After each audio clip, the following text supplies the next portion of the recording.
రాజకీయ కక్ష లేకపోతే సరాసరి మేనేజర్ మీద నా మీద ఇప్పుడు జరిగే ప్రయత్నం అదే కదా.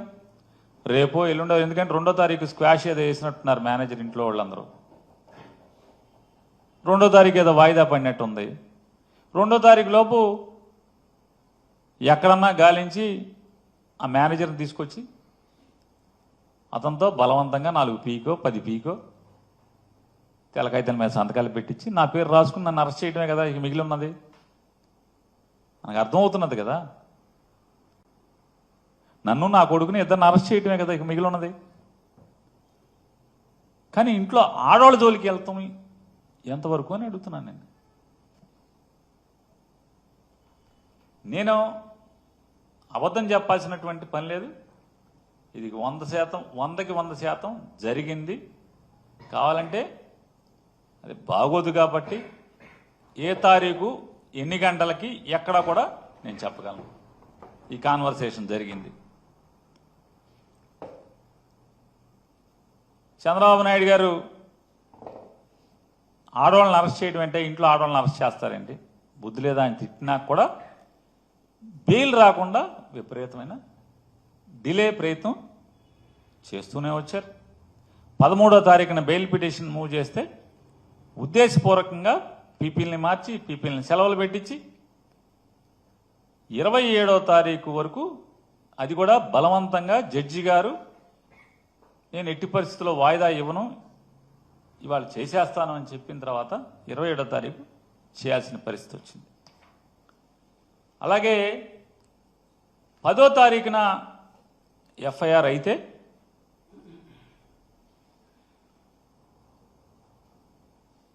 ఏం చేయాలి? వెంటనే పోలీస్ ఇన్వెస్టిగేషన్ చేయాలి కదా. ఏ ఇన్వెస్టిగేషన్ చేయలేదు. చివరికి 3 రోజుల తర్వాత 11, 12, 13వ తారీఖు 13వ తారీఖున రాజకీయ ఒత్తిడి మేరకు వెళ్ళి మేము తాళాలు ఇస్తామని చెప్పని మా అడ్వకేట్లు చెప్తున్నా సరే బలవంతంగా తాళాలు బ్రేక్ చేసి దాంట్లో ఉన్నటువంటి సరుకుని అగ్రిమెంట్ ప్రకారం అదంతా కూడా జాయింట్ లైబిలిటీ. సివిల్ సప్లైస్ ఏదైతే ఆ గోడౌన్లో దాచినటువంటి ప్రతి బస్తా జాయింట్ లైబిలిటీ. సివిల్ సప్లైస్ అధికారులు, గోడౌన్ యాజమాన్యం ఇద్దరు జాయింట్ లైబిలిటీ. జాయింట్ లైబిలిటీ అన్నా సరే, తాళాలు మేము ఇస్తాము తీస్తామన్నా సరే తాళాలని బ్రేక్ చేసి ఏంటయ్యా అంటే ఆ తాళాలు బ్రేక్ చేయటం వెనక ఉద్దేశం ఏంటంటే వెంటనే లీగల్ టీం వెళ్ళారు, మొత్తం ఆశాంతం వీడియోలు తీస్తున్నారు. తాళాలు ఇస్తామన్నా సరే తాళాలు బ్రేక్ చేశారు. వెంటనే ఆ ప్లేడర్లని తరిమి కొట్టడానికి శత విధాలా ప్రయత్నం చేశారు. పాపం స్వామి భక్తి పారాయణుడైనటువంటి ఇన్వెస్టిగేషన్ ఆఫీసర్ గారు, సర్కిల్ ఇన్స్పెక్టర్ గారు ఎంత బెదిరించినా అదిరిచ్చినా ప్లేడర్లు మాత్రం మా పని మేము చేస్తాం, నీవు ఇష్టారాజ్యంగా చట్టవిరుద్ధంగా అగ్రిమెంట్కి విరుద్ధంగా మీరు తాళాలు బ్రేక్ చేస్తారు కాబట్టి స్టాక్ మాకు ఇక్కడ ఏం చేస్తావు అని మాకు భయంగా ఉందని చెప్పని నీ దురుద్దేశం, నువ్వు పొలిటికల్ ఒత్తిడి. ఎందుకంటే మాట మాటకి ఫోన్ వస్తుంది, పక్కెళ్ళి మాట్లాడుతున్నాడు, ఫోన్ వస్తుంది పక్కెళ్ళి మాట్లాడుతున్నాడు. అసహనం భరించలేకపోతున్నాడు. భరించలేకపోగా పక్కన ఉన్నటువంటి పోలీస్ కానిస్టేబుల్ ఎస్ఐలతో వీళ్ళు ఉండగానే అసహనంతో తిట్టుకుంటున్నాడు అధికారి, పోలీస్ అధికారి. ఈ లాయర్ నా కొడుకులేమో ఎల్లరం మన వదిలి బెదిరించిన అదిరించిన వీళ్ళేమో ఆపలేకపోతున్నాం, వీడియోలు తీస్తున్నారు. ఆయనేమో ఫోన్ చేసి లోపల ఎట్టగొట్ట గంజాయి మూట పెట్టమని చెప్పి ఆయన చెప్తున్నాడు. సావలేకపోతున్నాం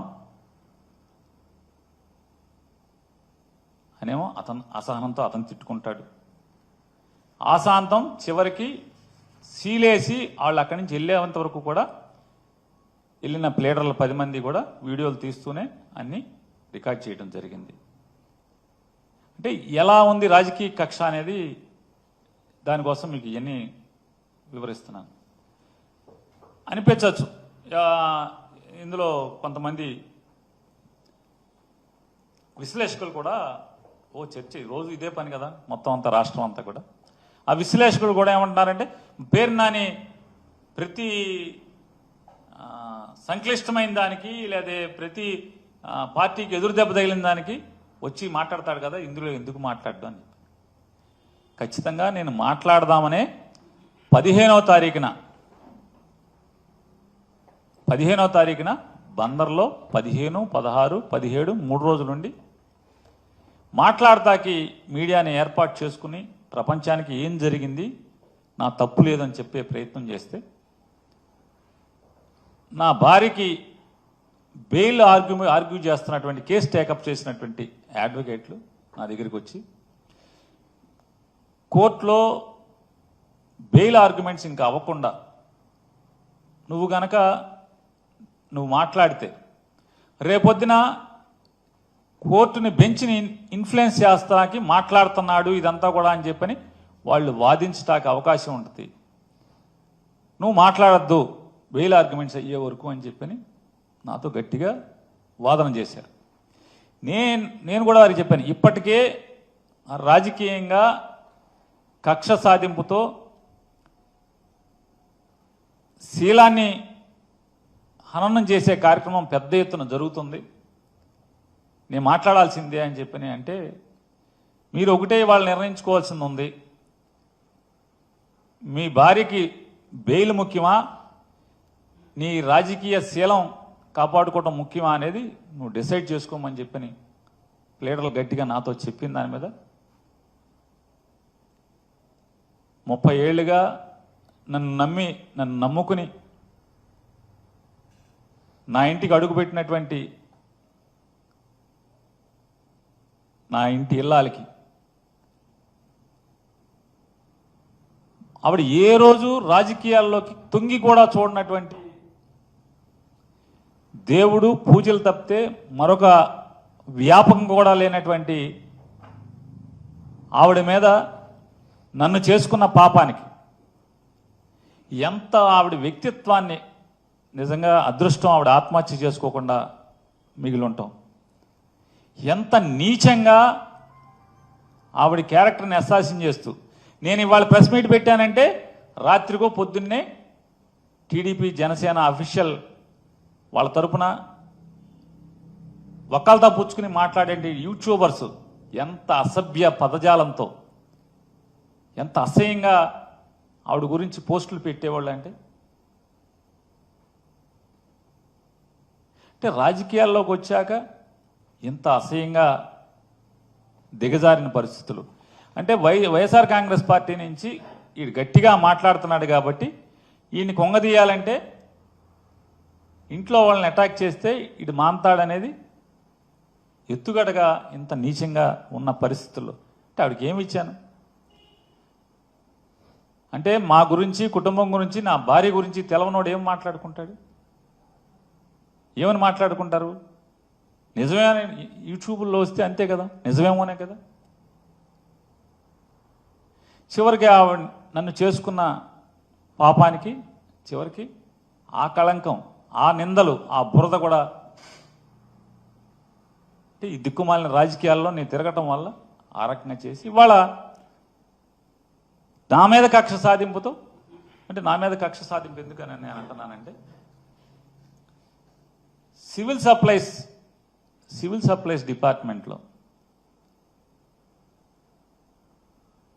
అది ఎంఎల్ఎస్ పాయింట్లోనా లేదా రేషన్ షాప్లోనా ఎంఎల్ఎస్ పాయింట్ అంటే ప్రభుత్వ అధీకృత బియ్యం గోడౌన్ అక్కడ కానీ లేదా బఫర్ గోడౌన్లో కానీ లేదా రైస్ మిల్లులో కానీ ఈ బియ్యం ఎక్కడైతే వడ్లని బియ్యంగా మార్చబడతాయో రైతుల దగ్గర నుంచి ధాన్యం కొనుగోలు చేసి ఆ ధాన్యాన్ని రైస్ మిల్లర్కి జాబ్ వర్క్గా ఇచ్చి ఆ 100 కేజీల ధాన్యానికి 64 కేజీలు ఎంతో సుమారుగా యాక్యురేట్గా నేను చెప్పలేను సబ్జెక్ట్ టు కరెక్షన్ 64 కేజీల బియ్యాన్ని ప్రభుత్వానికి అప్పచెప్పే బాధ్యత మిల్లర్లకి అప్పచెప్పటం కానీ అక్కడి నుంచి ఫెయిర్ ప్రైస్ షాప్ దాకా జరిగేటువంటి లేదా షార్టేజీలు కానీ ఎక్కడన్నా కానీ ఫిల్ఫ్రేజెస్ కానీ లోపాల్లో కానీ డబ్బు కడతాను అంటే డబ్బు కడతానికి ముందుకొచ్చినా కూడా డబ్బు కట్టించుకొని క్రిమినల్ కేసు కూడా కట్టిన ఈ రాష్ట్రంలో ఒక్క సంఘటన ఉంటే చెప్పమని నేను అడుగుతున్నాను. ఒక్క సంఘటన ఉంటే చెప్పమని అడుగుతున్నాను.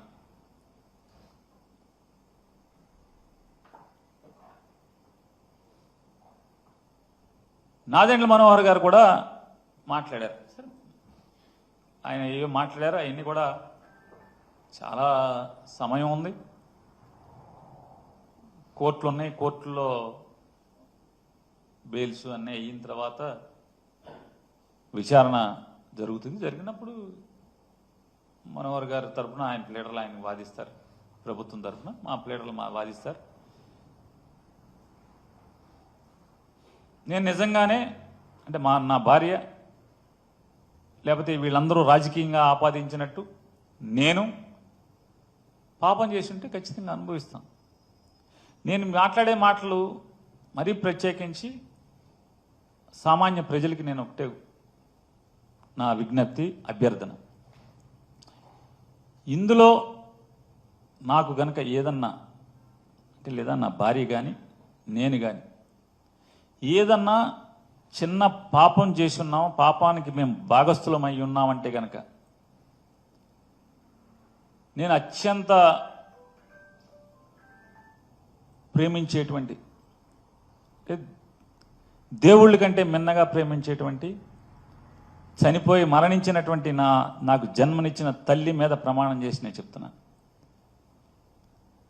అంటే ప్రమాణం చేస్తే సరిపోద్దా అంటే నాకు జన్మనిచ్చిన తల్లి మరణించి ఉంది, ఆవిడ మీద ప్రమాణం కంటే నేను ఏం చేయగలను చెప్పండి. దీంట్లో నా భార్యకి కానీ నాకు కానీ ఏ పాపం లేదు అని కూడా ప్రజలకు చెప్పుకుంటున్నాను. నేను రాజకీయ నాయకులకు చెప్పట్లేదు, ప్రజలకు చెప్పుకుంటున్నాను. ఖచ్చితంగా ఇవాళ కాబట్టి ఎప్పటికైనా సరే నిజం తేట తెల్లమవుతుంది, ఎక్కడికి పోదది. 4 రోజులు ఆలస్యమైనా కూడా అబద్ధం 6 మైళ్ళు పరిగెత్తిన తర్వాత నిజం మెల్లగా బయలుదేరుతుంది నా సామెతం. ఖచ్చితంగా నిజం వస్తుంది. నేను అట్లాగే మనోహర్ గారిని కూడా నేను అడుగుతున్నాను. నేను ఎండి గారికి, సివిల్ సప్లైస్ ఎండి గారికి ఓ లెటర్ పెడుతున్నాను. 2014-15లో ఈ కస్టమ్ మిల్లింగ్ అనేది స్టార్ట్ అయింది. ఈ కస్టమ్ మిల్లింగ్ స్టార్ట్ అయిన దగ్గర సిఎంఆర్ అంటున్నారు. దీంట్లో 2014-15 నుంచి ఇప్పటి వరకు రైస్ మిల్లులకి ధాన్యం తోలి దానికి వెనక్కి ప్రభుత్వానికి బియ్యం 9 మాసాలు 10 మాసాలు అయినా కూడా ఆ ధాన్యాన్ని ఆడిచ్చి బియ్యంగా మార్చి పంపనటువంటి అప్పచెప్పనటువంటి డబ్బులు కట్టిన ఏ రైస్ మిల్లర్ మీదన్నా ఇంతవరకు క్రిమినల్ కేసు ఏదన్నా ఫైల్ చేశారా? నేను సమాచారం అడుగుతున్నా, ఆయనకి లెటర్ ఇస్తాను. అయితే మీరు మంత్రిగా ఉన్నారు కాబట్టి నేను మిమ్మల్ని కోరుకుంటున్నాను. మీరు చాలా పెద్ద మాటలు కూడా మాట్లాడారు, అంటే చాలా నిజాయితీగాతో కూడినటువంటి ఇదిగా మీరు చెప్పుకొచ్చారు. మీరు ఉద్యోగ ధర్మమే మీ ప్రధాన పాత్ర తప్పితే రాజకీయ కక్షలు లేవు. నేను ధర్మాన్ని న్యాయాన్ని కాపాడుతాకే ఉన్నానని కూడా అర్థం వచ్చేట్టుగా మీరు మీడియాలో మాట్లాడినట్టు నాకు ఎవరో చెప్పారు. నేను వారిని అడుగుతున్నాను, నేను ఎండి గారికి ఏదైతే సమాచారం కావాలని అడుగుతానో వాటన్నిటికీ దయచేసి మీరు నిజంగా మీ ఉద్దేశం కరెక్టే అయితే ఆ సమాచారాన్ని నాకు ఇప్పించండి. ఇంతవరకు ఏదైనా మరి రైతుల దగ్గర ప్రభుత్వం ధాన్యం కొనుగోలు చేసి మిల్లర్కి ఆడిచ్చి తద్వారా పేదవాళ్ళ బియ్యం అంటున్నారు కదా, ఆ పేదవాళ్ళకి బియ్యంగా ఇచ్చిన రైస్ మిల్లులు ఆ ధాన్యాన్ని మీకు అప్పచెప్పకుండా ఉంటే, అలాగే నేను కరెంటు డిపార్ట్మెంట్ని సివిల్ సప్లైస్ని రెండింటిని అడిగేటన్నిటి కూడా నాకు ఇప్పించండి. ఆ మిల్లుల్లో ప్రతి నెల కరెంటు బిల్లు ఎంత వచ్చింది, వాళ్ళ మిల్లుకి ఎప్పుడు ధాన్యం వెళ్ళింది, వాళ్ళ మిల్లు నుంచి బియ్యం ఎప్పుడు బఫర్ గోడౌన్కి వచ్చింది,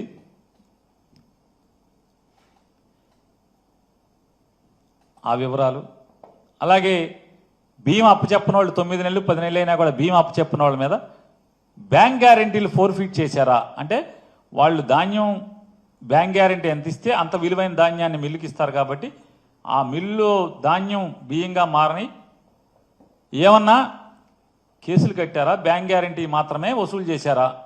అంటే ధాన్యం విలువ మాత్రమే వసూలు చేసుకున్నారా? కేసులు కూడా కట్టారా? లేదు ఎగ్గొట్టిన వాళ్ళ మీద ఇంతవరకు ఏమన్నా ఎక్కడెక్కడ ఏం చర్యలు తీసుకున్నారు? అలాగే MLS పాయింట్లో అంటే ప్రభుత్వ అధీకృత గోడౌన్లో PDS రైస్ ఉంచే చోట బియ్యం మాయమైతే లేదా షార్టేజ్ వస్తేనో మాయమైతేనో డబ్బులు వసూలు చేసినా కూడా ఏ అధికారి మీదన్నా కేసులు కట్టారా? డబ్బులు వసూలు చేసి ఊరుకున్నారా? అంటే నాకు ఈ సమాచారం కావాలి, అడుగుతున్నాను. నాకు ఇప్పించి పెట్టండి, అన్ని MD గారికి ఇస్తాను. రాష్ట్ర వ్యాప్తంగా ఈ రాష్ట్రం విడిపోయిన దగ్గర నుంచి నేను అడుగుతున్నాను. పక్క రాష్ట్రం గురించి మనకు అనవసరం, కంబైన్డ్ స్టేట్ గురించి మనకు అనవసరం. అలాగే గోడౌన్ల దగ్గర కూడా ఏమన్నా జరిగితే డబ్బులు కట్టించుకుని వదిలేశారా? కేసులు కట్టారా? రేషన్ షాప్లో కూడా బియ్యం కనపడకుండా పోతేనో తప్పులు దొరికితేనో ఇంకోటో చేస్తే కేసులు కట్టారా? అంటే డబ్బులు వసూలు చేశారా? కేసులు కట్టారా? క్రిమినల్ కేసులు ఏమన్నా కట్టారా? అలాగే 47,000 టన్నుల్ని మీరు సీజ్ చేశారేదో అన్నారు. ఎవరన్నా అరెస్ట్ చేశారా? పేరు నాని భార్య ఎంబడపడినట్టు, పేరు నాని ఎంబడపడినట్టు ఈ టీవీల్లో, పేపర్లలో, యూట్యూబ్లో